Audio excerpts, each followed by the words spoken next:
If this video appeared in your life right now, it's not random, it's not a coincidence, and it's not just another video to scroll past. It's a message meant for you, a direct calling from something beyond your mind's understanding, something in your energy field, perhaps something you can't quite name, has already reached a point of activation. You've crossed an invisible line, and now you're standing on the edge of a choice. Wake up to what you truly are, or continue repeating patterns and stories that never belonged to you in the first place. This message carries a vibration, an ancient one. It's encoded, not in words, but in frequencies. These are not teachings for your intellect, but energetic keys designed to trigger something dormant inside you. Thoth left behind 11 such frequencies, not as written instructions, but as vibrational codes. These codes don't need your belief or your effort to work. They operate at the level of your being. They're designed to dissolve the false and reawaken the real. If you've been feeling lost, like you're at your breaking point, like nothing seems to satisfy or make sense anymore, like life is pushing you to let go of everything you thought you were, then you're already feeling the first pulse of the first code. That quiet tension in your chest, the emotional exhaustion that doesn't make sense, the strange craving for something more. That's not a problem. That's the beginning of an awakening. It's the signal that your soul is tired of pretending, that your life, as it is, no longer matches your inner truth. At first, this may feel like something's going wrong. Everything might appear the same on the outside, but you feel like you're slipping out of alignment, like the pieces of your life no longer fit together. The people around you haven't changed. Your daily routine is still there, but something within you starts resisting it.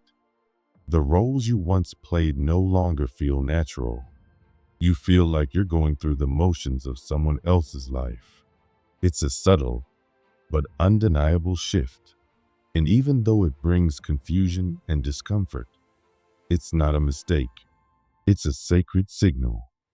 Thoth described this initial stage as the divine restlessness, a spiritual itch that refuses to be ignored.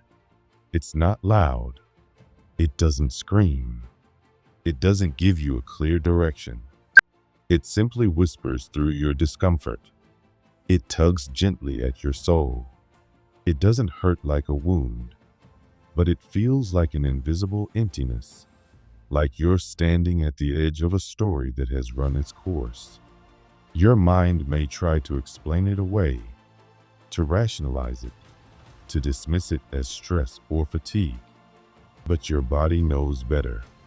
It begins to rebel. You might feel physically drained for no reason, unable to focus, uninspired, or even restless in your sleep. This is your inner world trying to break through the surface. It's your energetic field signaling that it's time to change. Not because you decided it logically, but because something inside you is already moving forward, and you can no longer stay where you've been. Many people ignore this moment. They turn up the noise, bury themselves in work, habits, addictions, or overthinking. Anything to distract from the subtle yet constant truth that something within them is waking up. But the few who pause, who listen to that discomfort instead of running from it, begin a sacred journey. They take the first real step towards spiritual awakening. They begin to notice that what they've been calling life was only the surface. Beneath it lies a deeper truth, a greater story, and a higher calling that's been waiting patiently for them to notice. And when you truly begin to notice, a shift takes place. Words begin to hit you differently. Simple phrases suddenly stir your emotions. A sentence someone says in passing lingers in your mind all day. A song makes you cry out of nowhere. A quote resonates so deeply that you feel it in your bones. You don't know why, but you feel it. That's because your field is tuning into a higher frequency. This isn't intellectual anymore. It's vibrational. You're no longer just listening with your ears. You're listening with your soul. Thoth didn't just teach with language. He transmitted energy. His words carried vibrational keys that could bypass the conscious mind and go straight to the subtle layers of the self. The ancients knew that true magic was in sound, not in words as we know them, but in tones, vowels, and frequencies. In temples, initiates didn't start rituals with speaking. They started with pure sounds. Sounds that activated organs, chakras, and memories within the body. Because sound, when spoken with intention, doesn't just communicate, it awakens. It passes through walls the mind can't cross. It stirs the unseen. When someone says something deeply true, even if the words are simple, you can feel the energy behind them. That's not metaphor. That's resonance. The tone, the presence, the vibration. That's where the power is. That's why a heartfelt, "I love you" can melt you, and an empty, "I'm sorry" feels hollow. It's not just what is said. It's how and from where it is said. And now, because your vibration is rising, you're starting to hear differently. You're tuning into a frequency where truth doesn't need to be explained. It's simply felt. This shift opens you to a new relationship with words. You might even notice your own language changing. You pause before you speak. You choose your words more carefully. You realize that certain things no longer feel right to say. You become more intentional, more quiet. And it's not because you're afraid. It's because you're becoming energetically aware. What you say about yourself matters. Every label you speak, every affirmation or insult, reshapes your energetic field. Call yourself weak or broken often enough, and you will begin to vibrate that reality. But speak of yourself with intention, even if it feels awkward at first, and your energy begins to respond. This is not just about language, it's about alignment. You're beginning to speak not just with your mouth, but with your presence. You're starting to vibrate truth. And then comes silence, a sacred silence, not empty or dead, but alive and waiting. You may feel like your life slows down, that projects stall, relationships pause, time stretches. This is not failure. This is not something going wrong. It's the creative void, the space before rebirth. You've made room in your field, and now the universe is preparing something new. But before it arrives, there must be space.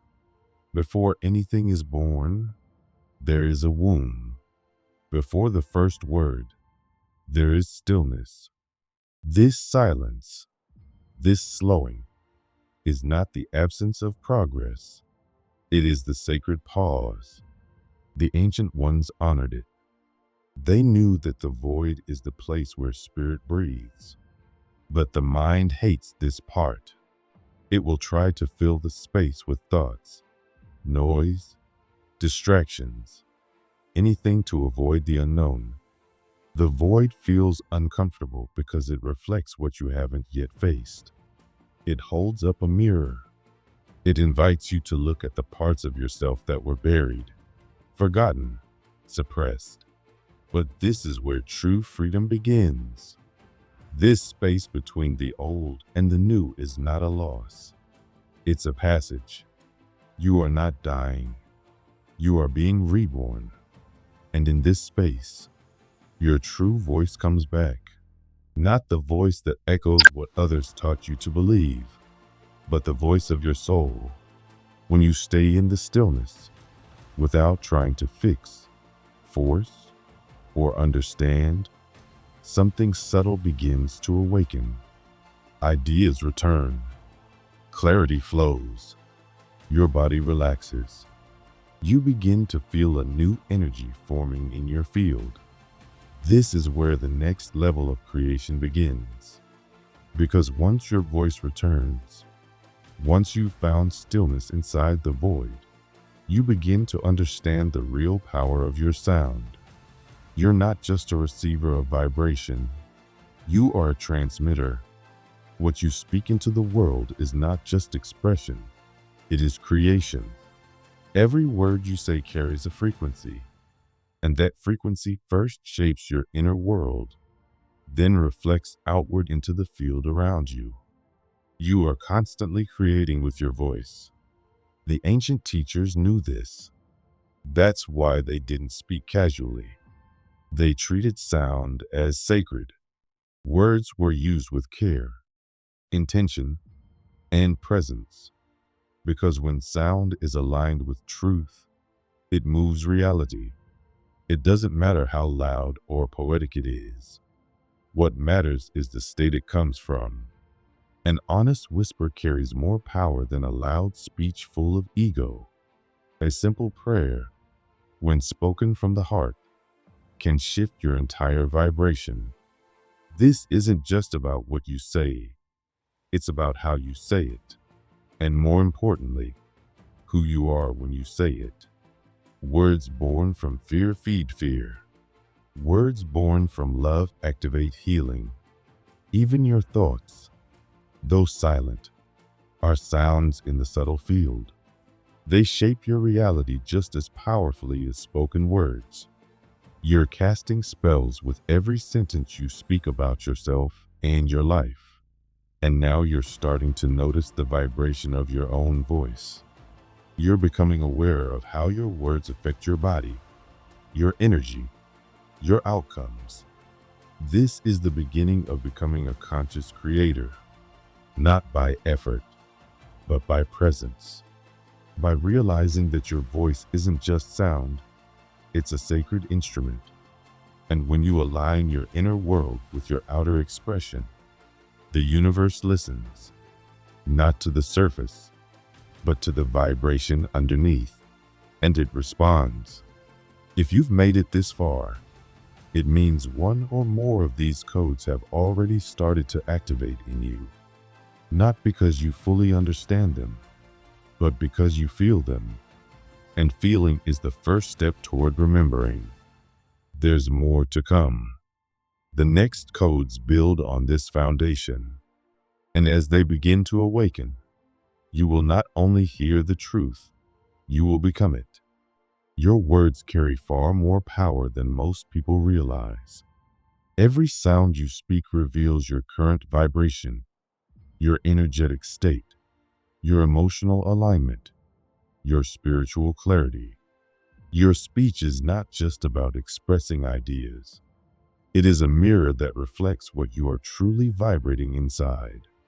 It shows where you are aligned, and more importantly, where you are not. Where your energy is stuck, your words reveal the block, but they also reveal the opening. Because through sound, especially your own voice, transformation begins, not from the outside in, but from the inside out. It begins with silence, with presence. From that stillness, every word becomes a choice, a seed planted in the fertile soil of your energy field. If you want to shift your life, if you want to truly change your reality, start by changing how you speak. Change the phrases you repeat out of habit. Change the stories you tell yourself. Change what you say is true. Change your tone. Change your frequency. Because everything, every outcome, every manifestation, every relationship begins at the level of vibration.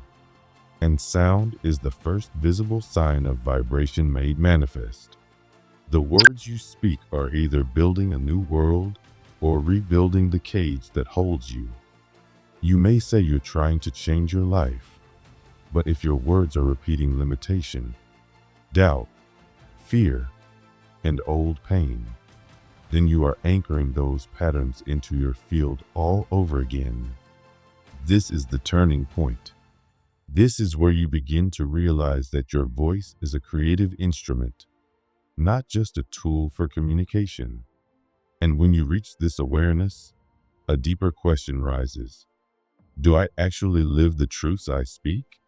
Because saying something isn't the same as becoming it. Repeating a truth isn't the same as embodying it. You can say, I trust 1,000 times, but if you vibrate fear and control, the words carry no weight. You can say, I forgive, but if your heart still holds tight to resentment, the energy doesn't match the language. You can say, I am love, but if your actions are defensive, manipulative, or rooted in judgment, then your frequency tells a different story. And this misalignment confuses the field. Your vibration becomes unclear. Nothing flows. Nothing responds. You're speaking one vibration, but living another. That inner conflict sends out mixed signals, and the result is energetic resistance. In the ancient teachings, initiates weren't just tested on what they knew. They were tested on what they had become. They were required to repeat sacred texts aloud, not as a memory test, but as a vibrational alignment process. The initiate had to vibrate in harmony with the truth they were speaking. Only when their inner field matched the word were they considered ready to move forward. At that point, the word stopped being an idea and became identity. The truth was no longer something outside them. It lived within. This is what Thoth referred to as the living verb, a word not just said, but fully embodied in energetic reality. And that is the power that most people miss. The word that is truly embodied doesn't need to be loud or dramatic. Often, it is quiet, but its presence is undeniable.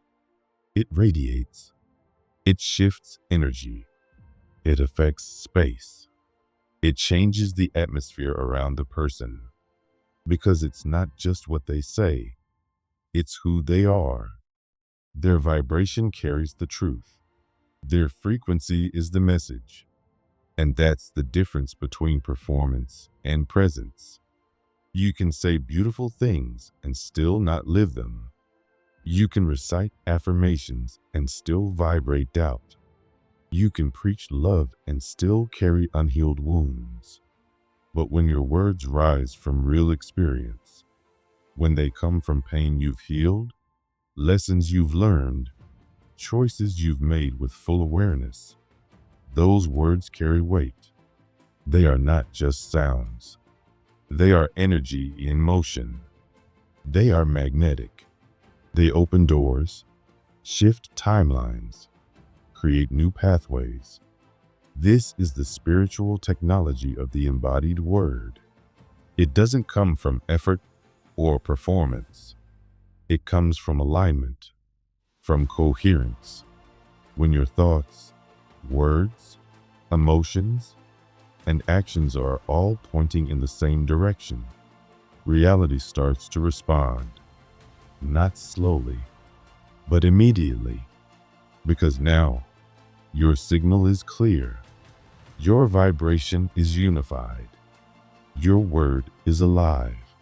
Many people want to unlock higher levels of wisdom, but they chase knowledge instead of embodiment. Thoth's wisdom cannot be unlocked just by studying or reading.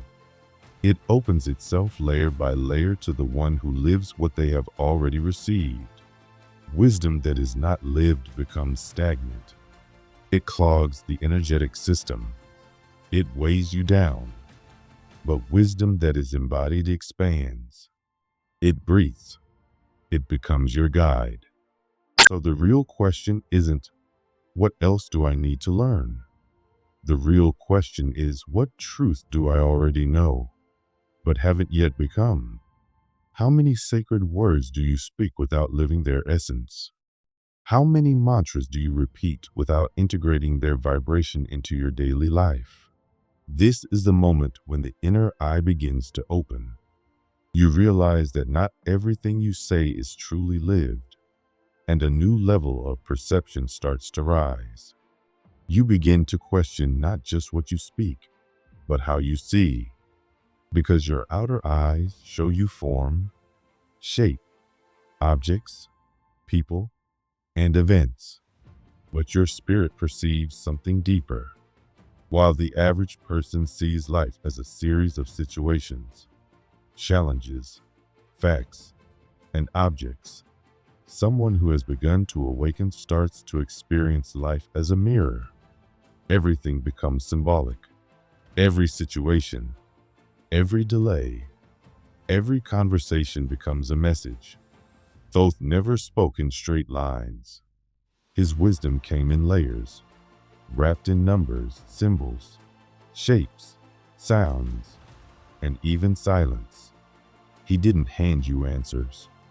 He gave you clues, subtle codes hidden in plain sight, and only the one with subtle vision could see them, not with the eyes, but with the awakened heart, because the heart sees in a way the mind cannot.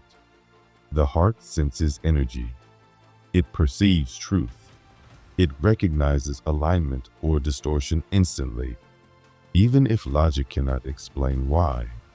This way of seeing is not imagination. It is real. It is a vibrational function of consciousness that begins to awaken when you stop trying to control reality with your mind and instead allow presence to fill your body. In that state, your perception shifts. You no longer react to life based on appearances. You begin to read between the lines. You feel the space behind the words. You hear the silence beneath the noise. You see the intention behind the action. That is when the symbolic nature of reality reveals itself. A common object becomes a sign. A delay becomes divine redirection. A chance encounter reveals a hidden contract. Life stops being random. It becomes precise. It becomes personal. It becomes alive with meaning. You stop asking, "Why is this happening to me?" and begin wondering, "What is this showing me?" But this perception is only possible when you accept that your physical eyes were never designed to show you truth. They were built to show you form. True perception comes from the heart, and the heart doesn't look. It feels. It vibrates. It resonates. It senses coherence and distortion. It knows when something is true. It knows when something is out of alignment. And it does so without needing words, proof, or analysis. It simply feels the frequency. And that is how the awakened ones navigate reality, not by logic, but by resonance. That's why they seem to flow through life, guided by something invisible, because they are. And once you begin to see how reality reflects your own vibration, the next question is inevitable. What am I truly emitting right now? Because the field doesn't respond to your intentions or your thoughts. It responds to the vibration of your body. And your body is not just physical flesh. It is a living temple, a sacred structure, a circuit of intelligent energy.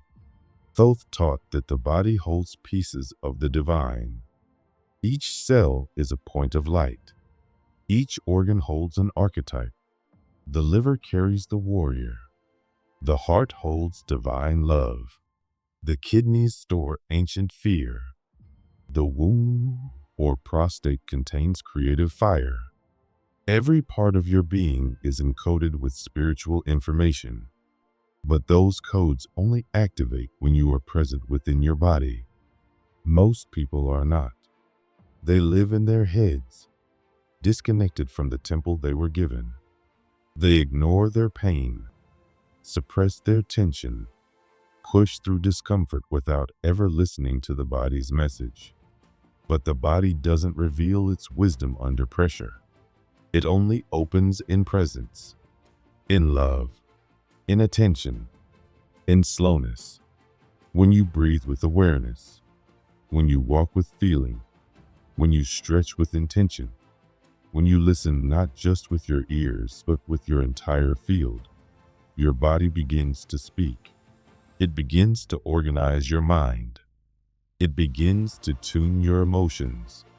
You begin to feel states of clarity and peace that once took hours of meditation, now rising just through presence, because you are finally using the body as it was designed to be used, as a bridge between heaven and earth, as a mirror of the divine. And this presence leads you to one of the most mysterious gifts of all, the inner sound. There is a vibration inside you that has been echoing since before your birth. Not the voice in your head, not the noise of the world. Something deeper. Thoth called it the origin note, the first sound, the spiritual signature of your soul. You can't hear it with your ears. You feel it. It rises in stillness. It hums at the base of your spine, the center of your chest, or a place inside you that words can't locate. It is soft. It is ancient. It is alive. You begin to feel it only when you are deeply present in your body, when your thoughts slow down, when your awareness anchors into the now. At first, it might appear as a subtle vibration, a strange resonance during breath, a wave of stillness that seems to come from nowhere. Later, it becomes clearer, in the silence of early morning, in the space between thoughts, in the presence of someone whose frequency matches yours, or in moments of spiritual clarity when everything feels aligned. That sound is not imagined. It is real. It is the purest part of you. The origin note is your vibrational identity. When you feel it, you remember who you were before the world shaped you. You feel whole. You feel guided. You feel true. You don't need to explain. You don't need to justify. You just know. And that knowing organizes your life. You stop chasing. You stop overthinking. You start aligning. The world around you begins to shift. People, places, and situations that are out of tune with your frequency start to fade. Chaos clears. Confusion lifts. The field becomes harmonized because your inner sound is finally being heard. It calls in everything that matches and gently moves out everything that doesn't. You no longer force your way forward. You follow the sound. Ancient mystics described it in many ways. Some felt it as a bell, others as a deep inner ohm, some as a vibration of wings in the ether. But all of them agreed. Once you feel it, you cannot pretend you haven't. It is not just a reminder. It is a return, a coming home. It is the exact moment when your soul begins to guide the journey. Not your fear, not your conditioning, not your mind. And from that moment on, no matter how uncertain the outside world becomes, something inside you keeps vibrating, steady, clear, alive. And that inner vibration becomes your compass, your home, your light. Sometimes what feels like loss is actually the beginning of deep transformation. What you believe is being taken from you may, in truth, be what has quietly held back your growth. Yet when the universe, or the field of consciousness, begins to realign your path, it doesn't ask if you're ready. It simply moves. It reorganizes everything based on energy, not preference. And that reorganization often begins with removal, not as punishment, but as precision. What no longer resonates with the next version of you must dissolve. This can feel like things are falling apart, but what's really collapsing is everything that was built on fear, control, ego, or outdated identity. The illusion of stability is stripped away, and in its place, something more true begins to emerge, though it's rarely recognized at first. You may find yourself confused, overwhelmed, even heartbroken as relationships end, roles shift, dreams fade, and desires lose their pull. What once felt like anchors now feel like burdens. Promises you made in a different version of yourself begin to feel foreign, even imprisoning. The things that used to give you comfort now feel out of sync with your energy. You're being peeled back to your essence, and this peeling is painful, not because it's wrong, but because we've been trained to cling to the familiar, even when it's heavy. And so, when life begins to remove, we resist. But what's really being removed is everything that cannot come with you into the next frequency of your evolution. You're not losing what's essential. You're being freed from what was built on old programming. The shift that follows is not one of improvement, but of rebirth. It's not about becoming a better version of who you were. It's about releasing who you no longer are. And that release, that shedding of skin, can feel like death. Not a death of the body, but a symbolic, inner death, a sacred unraveling, a deep spiritual reset. One morning you may wake up and feel like the person you were yesterday no longer exists. What once excited you may now feel meaningless. What once gave you purpose may now feel empty. This is not a crisis. It's a crossing. You are walking between worlds, between who you were and who you are becoming. And in that space, everything goes quiet. The mind loses its grip. The future becomes blurry. The past becomes irrelevant. You are in the void. The void is uncomfortable because it's undefined. You can't plan your way out of it. You can't force a new identity into existence. You can only surrender. And surrender is hard because the ego doesn't want to dissolve. The ego wants certainty. It wants a story, a label, a role to cling to. But the soul doesn't move in straight lines. It moves in cycles, in seasons, in sacred timing. And when the soul takes over, the ego begins to lose control. You may feel tired. You may feel like something inside you is ending. And that's exactly what's happening. The identity you held is collapsing, not because you failed, but because you outgrew it. And the more you resist, the more it hurts. This death is a sacred part of transformation. It's the threshold every soul must walk through when it's ready to awaken. But not everyone chooses to walk it. Many turn back. Many try to rebuild the old life with new language. But if you are willing to stay in the silence, if you are willing to feel the absence and not rush to fill it, something incredible begins to happen. The masks fall. The roles dissolve. The old ambitions fade. And underneath it all, you begin to sense your true self, not as an idea, but as a presence. You feel lighter, clearer. You don't know exactly who you are, but you know who you're not. You stop performing. You stop explaining. You stop chasing validation. And you start breathing again. You start feeling again. You start living in a way that feels authentic, even if it's not yet clear. In this space of rebirth, presence becomes everything. Presence isn't just paying attention. It's a full body awareness. It's living from the inside out. It's dissolving into the now without dragging the past or anticipating the future. It's a frequency, a vibration of wholeness that reorganizes everything when you tune into it.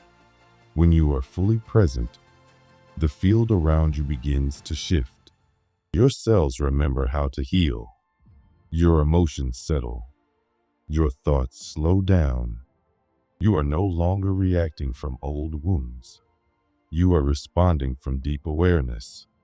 This is where true healing happens, not through effort, but through alignment.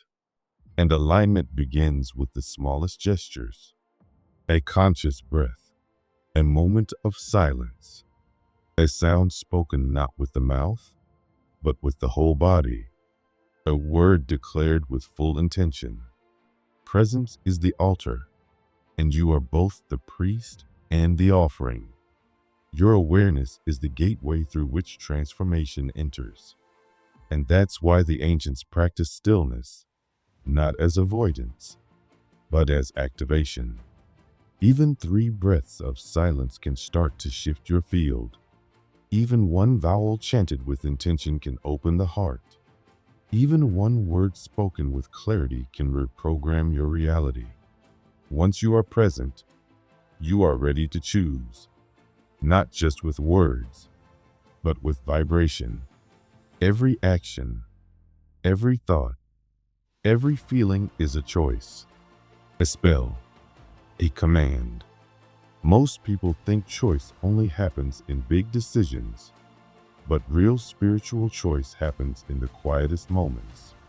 In what you eat, in how you speak when no one's listening, in what you consume when you're tired, in how you respond when you're triggered. These small, daily choices build the architecture of your energetic reality. The universe doesn't respond to what you hope for. It responds to what you consistently hold. And holding isn't about trying harder. It's about choosing with your whole being, with your breath, with your focus, with your body. This is why the ancients treated every moment as sacred. They woke with intention. They touched the ground with reverence. They chose what to wear based on frequency. They ate based on vibration. They didn't aim for control. They aimed for coherence. When what you think, feel, and do are in harmony, your field becomes magnetic. You don't have to chase what's meant for you.